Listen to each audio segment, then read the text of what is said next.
Basta, ang bottom line, so ito yung part 2, no? Ang bottom line natin sa kung bakit nga ba mas okay na piliin ng Czech Republic, ang masasabi ko lang po, kapag long term or ang gusto nyo is magstay sa ibang bansa, maganda po na piliin yung Czech Republic. Pero kung ang gusto nyo lang is parang 2 years lang, magtatrabaho kayo sa ibang bansa, just to earn money or para may mapundar kayo, tapos mga 2 years lang ganun ang tatagal nyo, 2 to 3 years lang. So, pwede rin nyo pong i-consider ang Taiwan or ang Japan. Bakit? Kasi po dito sa Czech Republic, ang hirap niyang makapasok. So, from pag-a-apply nyo pa lang hanggang sa visa, hanggang sa pag-flight nyo. So, aabutin na kayo ng halos 8 months. So, minsan, naabot pa ng 1 year, ganun. Unlike kapag sa Taiwan ka, once na na-select ka, mga 2 months lang, nandun ka na. So, sayang yung ipaghihintay nyo kung ang inyo naman talagang purpose is para lang mag-work, which is halos nagkakapareho lang din naman sila ng sinasahod. So, may iba nga na kapag sobra-sobrang dami nung OT sa Czech Republic, sa Taiwan is talagang nakakalaki din talaga sila ng sahod. So, syempre, kung gusto nyo naman talaga ng masasabi nyo na napuntahan nyo is talagang matunog, nakagaya ng Japan, so pwede nyo ring piliin ang Japan. Kasi okay din naman po ang Japan. For me, so halos hindi siya nagkakalayo. Ang maganda lang kasi talaga dito sa Czech Republic, yung kung gusto mo talaga na mag-stay sa ibang bansa, gusto mo magtrabaho ng matagal na panahon sa ibang bansa, you can choose this place, which is Czech Republic. So, kung gusto mo rin na i-enjoy yung sarili mo, punta ka sa iba't ibang part ng Europe, so pwede mo rin siyang i-consider ang Czech Republic. Marami rin po na masasabi na mga opportunity dito. Like, syempre, pwede kang, may mga ilan dito na mga naggagawa ng sarili nilang business dito sa Czech Republic na hindi siya nagagawa sa atin ng mga, kung sa Taiwan or sa Japan tayo nagtatrabaho. So, dito, pwede mo siyang magawa, yung ganong mga part. Kaya, hindi po siya talaga masasabi ko na hindi siya maganda. So, for me, is convenient din. Basta magtatagal po kayo sa ibang bansa. Pero, yun nga yung sabi ko sa inyo. Kung kayo ay mag-work lang for 2 to 3 years, pwede nyo ring i-consider ang Taiwan at ang Japan para mas mapabilis na makaalis po kayo ng ibang bansa at mas mapabilis yung inyong pag-abot sa inyong mga pangarap. So, it depends naman yun sa inyo, ano. So, ang akin naman ay insights lang. Binabanggitan ko lang kayo, sinasabihan ko lang kayo na depende yun sa reason nyo kung bakit kayo pupunta sa Czech Republic. Kasi, kung ang pupuntahan nyo po ay ang Czech Republic, sa akin personal ko, kung pupuntahan mo ang Czech Republic, tapos ang iyong reason kaya ka pupunta sa Czech Republic is para magtrabaho for 2 years, so, maghihintay ka kasi ng halos 1 taon dyan sa Pilipinas bago ka makapunta. So, parang ang total niya magiging 3 years na kasi yung 1 year mo, parang pinaghintay mo dyan sa Pilipinas, tapos, yung trabaho mo dito, hindi ka pa sure kung ang mapupuntahan mo is magandang company. So, paano kung ang mapuntahan mo is hindi siya ganun kaganda? 'Di ba?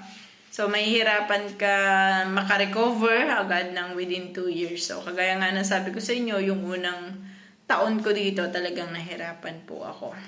So, but it depends naman din sa situation nyo. Kung ano yung gusto nyo. Kasi, ang Taiwan kasi merong mga no placement fee, pero meron din naman na may placement fee. Ang Japan talagang no placement fee yan.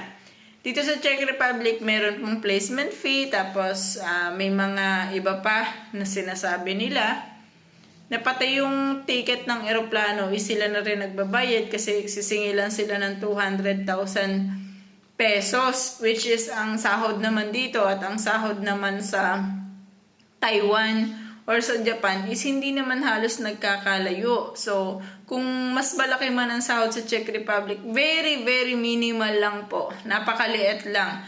Kung sasabihin ko sa inyo na yung normal na sumasahod dito, normal ha, na walang overtime, pwede natin sabihin na mag-range tayo kunwari ng 23, 'di ba? 23,000 crowns hanggang 25,000 crowns kung i-convert mo po 'yun sa Czech Republic. Kung i-convert mo 'yun sa peso, siguro nasa 50 mahigit, which is pwede mo rin siyang kitain sa Japan. So sa Taiwan hindi ako masyadong sure kasi 'di ba ang kanila doong basic is nasa 20 plus na. Kaso syempre may mga brokers pa sila na binabayaran, may mga something, meron kasi mga kaltas doon may mga hidden kaltas kasi ang Taiwan. So hindi ko masasabi kung magkano talaga yung nagiging malinis na sinasahod sa ngayon ng mga employee natin sa Taiwan. Kasi meron silang broker's fee which is wala ang Czech Republic or ang Japan. So, may mga miscellaneous sila doon na binabayaran. Siguro sa tubig nila yon or sa kuryente, gano'n. Pero nakalagay miscellaneous na dito po sa Czech Republic is hindi na siya. Sa amin kasi tax at insurance lang talaga yung kinakaltas. Which is sa Taiwan kasi maraming mga hidden charges na hindi ko mababanggit isa-isa kasi nga out of knowledge na ako doon sa Taiwan ngayon. So, nag-base lang ako sa dati kong scenario. Anyway, depende naman yan sa inyong company. Kung maganda yung company na puntahan nyo, tapos may overtime, kayang-kaya nyo po yan. Wala pong magsasabi na mas maganda ang Czech Republic. Basta kung saan nyo mas maaabot yung inyong mga pangarap. That is only my personal insights na kung ako siguro yung nasa sitwasyon or ibabalik ako dun sa sitwasyon na mamimili ako sa tatlo. Siyempre sa aking part, mas pipiliin ko po talaga ang Japan. So sa part ko kasi unang-una ang reason ko po ay nanggaling kasi ako sa tatlo, 'di ba? Sa Taiwan, sa Japan, at saka sa Czech Republic. Bakit hindi ko pipiliin ang Czech Republic? Sa akin. Una po, hindi ko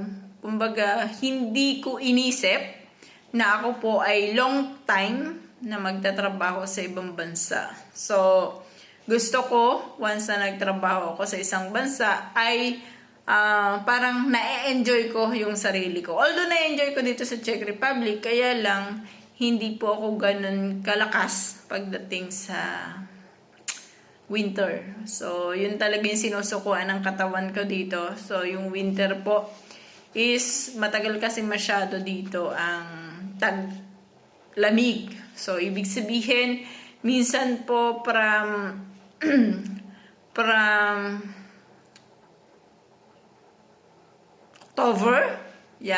October hanggang mga March, yan, kalamigan po yan. Minsan April, malamig pa rin.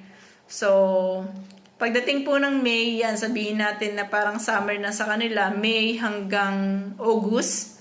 Yan, pagdating ng September, mag-autumn na po ulit yan. So, medyo malamig na ulit, hirap na ulit pumasok.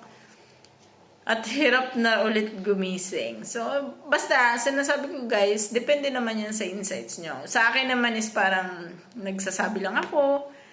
Kasi nga may mga nagtatanong, bigyan nyo naman po ako ng personal insights kasi kung alin yung mas magandang piliin, kung ang Taiwan ba or ang Czech Republic. So, yan po ay personal ko sa sarili ko. Yun nga yung sabi ko sa inyo. Kung ang inyong ipagtatrabaho naman is long term, so piliin nyo po ang Czech Republic kasi marami kayong opportunity dito. Once na hindi nyo nagustuhan yung company, pwede kayong makalipat sa ibang company, ganon. So may mga opportunity po dito na naghihintay sa inyo. Pero kung ang inyo namang purpose is para lang mag-work lang ako ng 2 years tapos uwi na ako ng Pilipinas. So piliin nyo yung mas mapabilis kayong mapaalis, di ba? So piliin nyo kung maalin man sa Taiwan or ang Japan. So, yun. Anyway, yun lamang and thank you. Have a nice day. Salamat po.